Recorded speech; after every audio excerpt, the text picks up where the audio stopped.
चलिए, तो प्यारे बच्चों, आप ये देखिए बोर्ड नमूना प्रश्न 2026 संस्कृत, जो पूर्णांक 80 नंबर का है और 3 घंटे 15 मिनट का समय है। परीक्षार्थियों के लिए सामान्य निर्देश: परीक्षार्थियों को सभी सर्वप्रथम प्रश्नों पत्र नामांकन अनिवार्य को लेके परीक्षार्थियों के द्वारा सबसे पहले अपने प्रश्न पत्र पर अपने रोल नंबर लिखने हैं।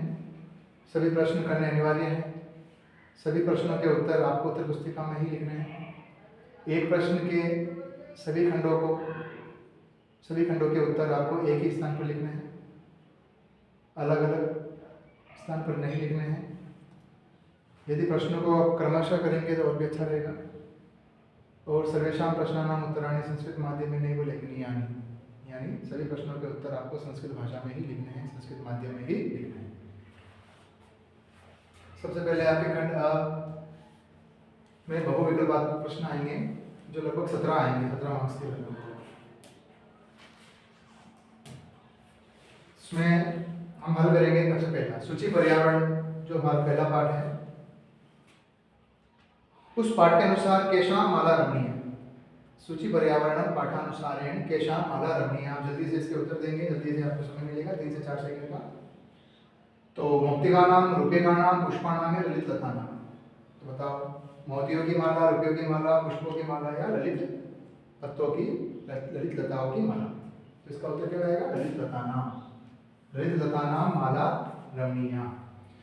नेक्स्ट प्रश्न है बुद्धि बलवती सदा कथा कुतः संग्रहीता। ये जो कथा है वो कहाँ से ली गई? हितोपदेश से ली गई है, सुख सप्तति से ली गई है, बृहत कथा से ली गई है, पंचतंत्र से ली गई है? जल्दी बताइए।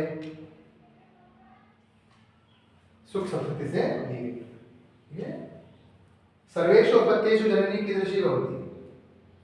जननी अपनी सभी संतानों में कैसा भाव रखती है, किस प्रकार का भाव रखती है? तो वो तुल्य वत्सला रखती है, सभी पुत्रों में अपने समान वात्सल्य रखती है, या सबको प्रसन्न रखती है, या सबको डराकर रखती है, या असमान, इनमें से कोई नहीं।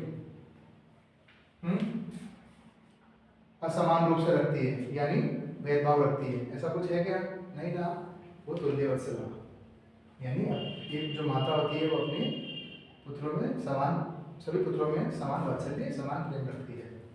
तो पाठ का शीर्षक ही है क्या? जननी तुल्य वत्सला। तो अगर आपको पाठ का शीर्षक याद है तो भी आप कर लो। संपत्तौ विपत्तौ च केषां एकरूपता भवति। संपत्ति और विपत्ति में कौन एक समान रहते हैं? अच्छे और बुरे दिनों में कौन एक समान रहते हैं? धनी लोग रहते हैं, बालक रहते हैं, महान लोग रहते हैं, या निर्धन लोग रहते हैं? तो सीधी सी बात है। संपत्तौ च विपत्तौ च महताम एकरूपता। श्लोक की पंक्ति है संपत्तौ च विपत्तौ च महताम एकरूपता। महान लोग हमेशा एक समान रहते हैं। कह वातावरण कर्कश ध्वनिना आकुली करोति। कौन है जो वातावरण को अपनी बेकार कर्कश ध्वनि से आकुलित करता रहता है, शोर मचाता रहता है? तो काका। आत्मनः श्रेयः इच्छन् नरः कीदृशः कर्म न कुर्यात्। अपना जो श्रेष्ठ चाहता है, श्रेष्ठ चाहने वाला व्यक्ति, उसे कैसे कर्म नहीं करने चाहिए? हितकारी, प्रिय, अहित, अहितम या अनुकूलम। तो बताइए, उसे अहित कर्म नहीं करने चाहिए। दूसरों का जिसमें अहित हो वैसे कर्म नहीं करने चाहिए। यानी आत्मनः प्रतिकूलानि परेशान न समाचरेत्। ठीक है।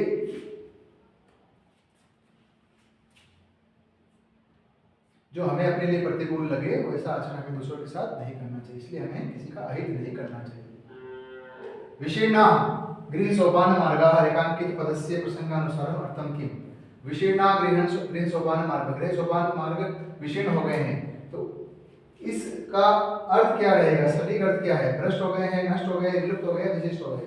गृह सोपान मार्ग टूट गए हैं, नष्ट हो गए, तो क्या रहेगा? नष्टा। अंबोधा बहवो ही सन्ति गगने सर्वेपि नेतादृशा, है ना? तो वहां से लिया गया अंबोधा का अर्थ क्या लिया गया है? तो बताइए, अंबोधा खगाः कमलानि पर्वताय मेघा। अंबोधा यानी क्या होते हैं? क्योंकि पूरी पंक्ति क्या है? अंबोधा बहवो ही सन्ति गगने। गगन में क्या होते हैं? बहुत सारे बादल होते हैं, मेघ होते हैं। इसी प्रकार के आपके प्रश्न हो गए।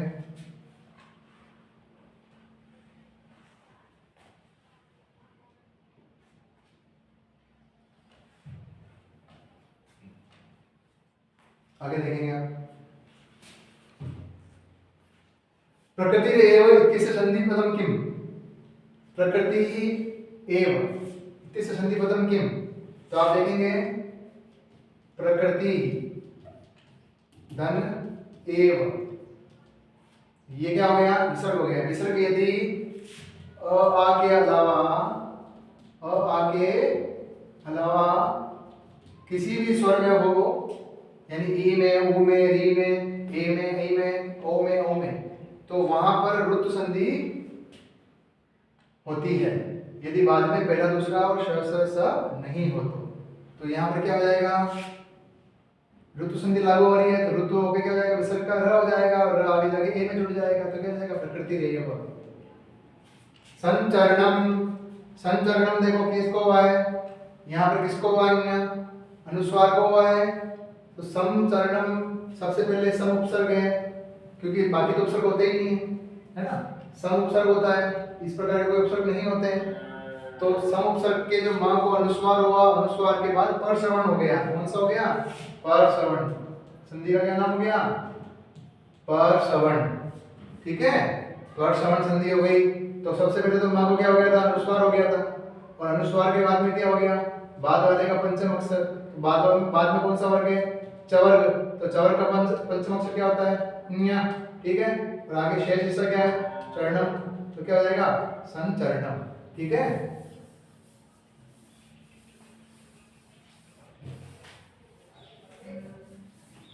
इसका उत्तर तो ये हो गया, इसका ये। आगे देखें, पररूप संधि उदाहरण मस्ती। पररूप संधि का उदाहरण बताओ। तो पररूप संधि कब होती है? बताओ। पररूप संधि कब होती है? जब यहाँ अ हो और बाद में ए या ओ हो, तो अ भी ए बन जाता है, ओ बन जाता है। तो बताओ कहाँ ऐसी स्थिति हुई? यहाँ पर कौन सी संधि हुई है? यहाँ पर उत्तु संधि हुई है। ठीक है, यहाँ पर तो कोई दिक्कत ही नहीं है, सही हो गए, वही हम अभी जुड़ गए। शकंदु और राष्ट्र, यहाँ भी इष्टु संधि हुई है, इष्टुत्व संधि। ठीक है, शकंदु में शक प्लस अंधु, शक प्लस अंधु, शकंदु, परकंदु, इस प्रकार के एग्जाम्पल आते हैं। विशेष ध्यान रखना, ये विशेष एग्जाम्पल है। बाकी पररूप संधि में हमें बाद में ए या ओ चाहिए होता है, लेकिन कुछ उदाहरणों में यहाँ शकंदु, परकंदु ऐसे विशेष उदाहरणों में भी पररूप संधि होती है। इसका उदाहरण है शकंदु।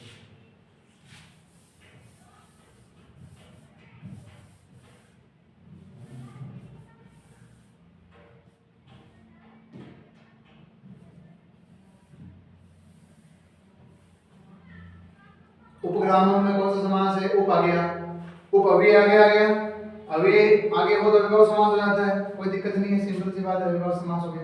उपग्रामम ग्रामस्य समीपम, विग्रह क्या हो जाएगा इसका? ग्रामस्य समीपम। परितः के योग में कौन सी विभक्ति होती है? परितः के योग में द्वितीय विभक्ति होती है।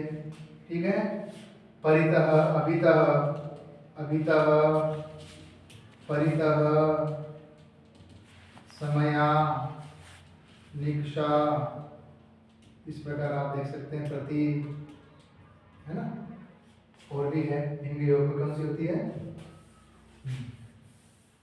चलिए, दूह के योग में, दूह से बनता है दोग्धी, तो दूह धातु के योग में कौन सी विभक्ति होती है? तो दूह के योग में द्वितीय विभक्ति ही होती है। कौन सी होती है? ऐसी 16 धातु है। कितनी धातु है?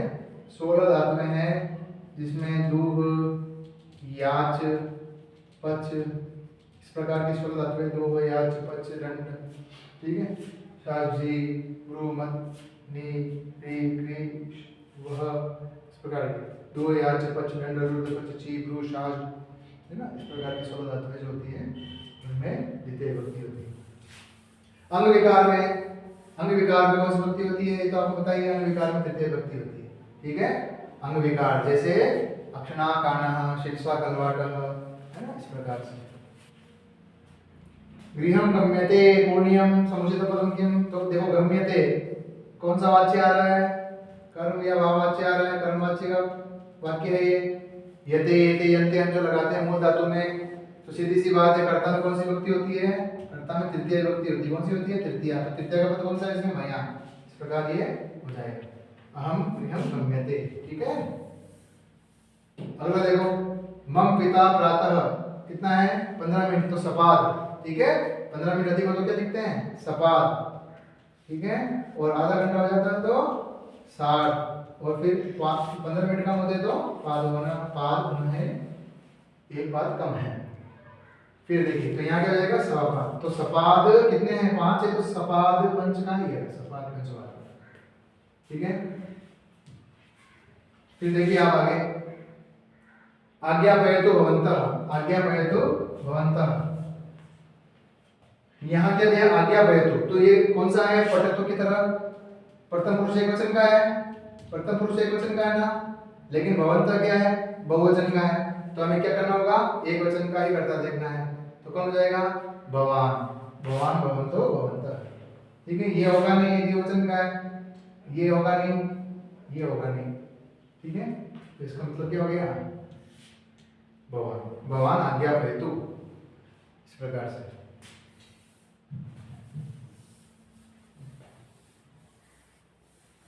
ये आपने दो वैकल्पिक प्रश्न 17 प्रश्नों के उत्तर दिए हैं। ये पैटर्न रहेगा, आपको इस पैटर्न से तैयारी करनी है। ठीक है,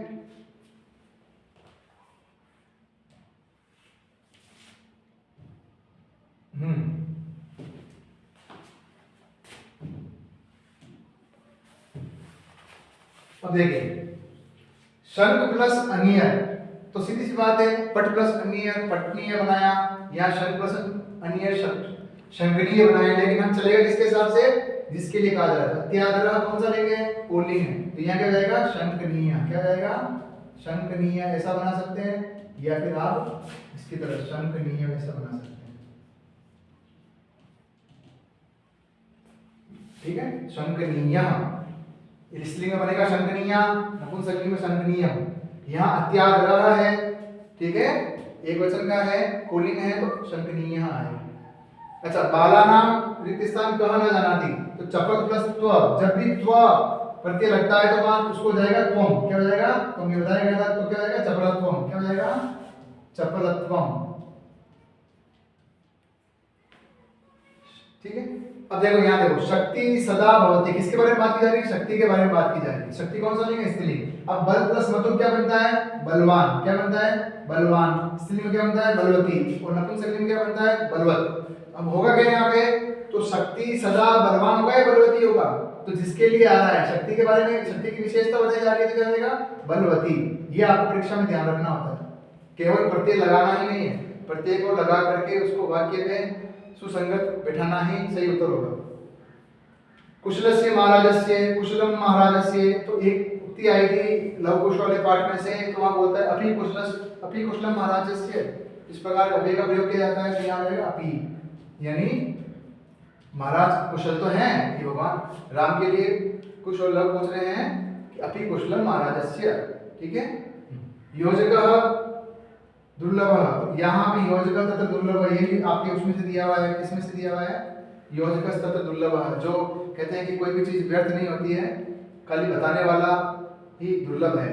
हमारी योग्यताएं हम सब में पाई जाती है, लेकिन हमें वो योग्यता से परिचय कराने वाला दुर्लभ होता है। इसलिए यहाँ पे योजक तथा दुर्लभ, यदि आप श्लोक याद करते हैं तो आपको उक्ति तुरंत याद आ जाएगी और सही आप अभी लगा देंगे, क्योंकि अधिकतर अभी सूक्तियों में से, श्लोक की पंक्तियों में से उठाकर दिए जाते हैं, तो वहां पर कहीं कहीं अर्थ लगा करके आप नहीं कर सकते, वहां आपको सूक्ति ही याद होनी चाहिए।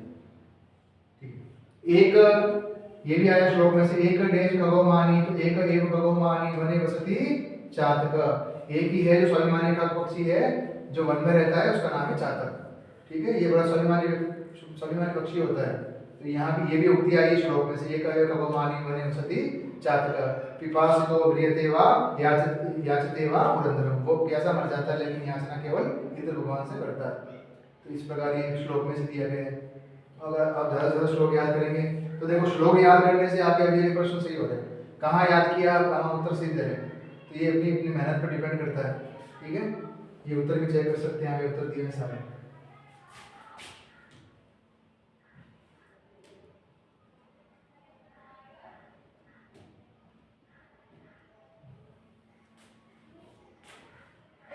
तीसरा प्रश्न है जो आपको दिया है इसमें से गद्यांश दिया है। इस गद्यांश में प्रश्न पढ़ेगा दो लिखितं गद्यांशं पठित्वा एतद् आधारित प्रश्नानाम् उत्तराणि यथा निर्देशं लिखत। संसार में, ठीक है, इस प्रकार हमें इस गद्यांश को पढ़ेंगे आराम से और इनके एक उत्तर देंगे। तो देखो सबसे पहली पंक्ति है संसारे अनेकाः ऋतवः भवन्ति। संसार में अनेक ऋतुएं होती हैं, ठीक है। यहाँ एक चीज ध्यान साथ साथ पढ़ते जाओ, भवन्ति यहाँ क्रियापद है, ठीक है। भवन्ति यहाँ पर क्या है, क्रियापद है, ये क्रियापद हो गया, ठीक है। और अनेका ऋतव ये एक दूसरे के क्या हो गए, विशेषण विशेष्य हो गए। जब मैं दो पदों पर अंडरलाइन करूँ तो वहां समझना विशेषण विशेष्य के लिए कर रहा हूँ, और जहाँ सिंगल अंडरलाइन करूँ क्रिया के लिए करूँगा, ठीक है। और कर्ता पे मैं बोला कर दूंगा, इसी से मैं कर्ता के लिए बोला कर देंगे, ठीक है। सिंगल लाइन हो तो हम क्या कर देंगे, क्रिया के लिए कर देंगे, और जब दो लाइन लंबी हो तो वहाँ विशेषण विशेष्य के लिए कर देंगे। तो आप यहाँ समझ लेना, ठीक है। तो बताओ क्रिया कौन सी, भवन्ति। अनेका ऋतव एक दूसरे के विशेषण विशेष्य हो गए। अनेका तो हो गया विशेषण और ऋतव हो गया विशेष्य, ठीक है। संसारे, संसार मतलब स्थान पर, संसार में अनेक ऋतुएं होती है, किंतु भारतवर्षे षड ऋतवः प्रमुखः सन्ति। तो भारतवर्षे षड ऋतवः, यहाँ भी देखो ये दो पद हैं, तो इसमें भी एक क्या है, संख्यावाची विशेषण है, और दूसरा क्या है, इसका विशेष्य है, ठीक है। तो क्योंकि षड स्वयं बहुवचन है तो उसका बहुवचन रूप फिक्स है, वो हमेशा बहुवचन ही है। संख्या दो के बाद में 3, 4, 5 ये नित्य बहुवचन होते हैं, तो इनका लिए फिक्स एक शब्द होता है षड। षड कह दिया बहुवचन में कह दिया, इसलिए ऋतवः के जैसा रूप लाने की जरूरत नहीं। षड कहना ही अपने आप बहुवचन ही है, षड बहुवचन का रूप है। तो षड ऋतवः प्रमुखाः सन्ति, कहाँ पर, भारतवर्ष में। तासाम नामानि, तासाम नामानि, तो उनके नाम बताए देखो, वसंत, ग्रीष्म, वर्षा, शरद, हेमंत, शिशिरः सन्ति, ये सब हैं, ठीक है, सभी ऋतुएं हैं। ये कहाँ है, भारतवर्ष में, ठीक है। कितनी ऋतु हैं, षड ऋतु है, उनके नाम ये हैं। एतासु ऋतु, एतासु ऋतुषु, इन्हीं ऋतुओं में वर्षतो अति महत्वम, यानी वर्षा ऋतु का अत्यधिक महत्व है। यतोहि भारत देश एक कृषि प्रधान देश अस्ति, क्योंकि भारत देश एक कृषि प्रधान देश है, ठीक है। भारतवर्षस्य कृषकाः ग्रामेषु एव निवसन्ति। भारतवर्ष के जो किसान हैं वो गांव में रहते हैं। ते वर्षायाम एव निर्भराः भवन्ति, और वह वर्षा पर ही निर्भर रहते हैं, इसलिए वर्षा ऋतु का इन ऋतुओं में अत्यधिक महत्व बढ़ जाता है। तो देखो अब सीधी सी बात है, यहाँ पर शीर्षक कहाँ जा रहा है, वर्षा ऋतु पर जा रहा है, क्योंकि इसी को प्रमुख बताया गया, ठीक है। तो शीर्षक पूछ ले तो यहाँ लिख सकते हैं कि षड ऋतुषु, है ना, वर्षा ऋतु हो महत्वम, या षड ऋतवः एक सामान्य अगर आप कहना चाहे शीर्षक तो षड ऋतवः, ये भी शीर्षक दे सकते हैं यदि आपकी वाक्य बनाने की क्षमता कमजोर है तो।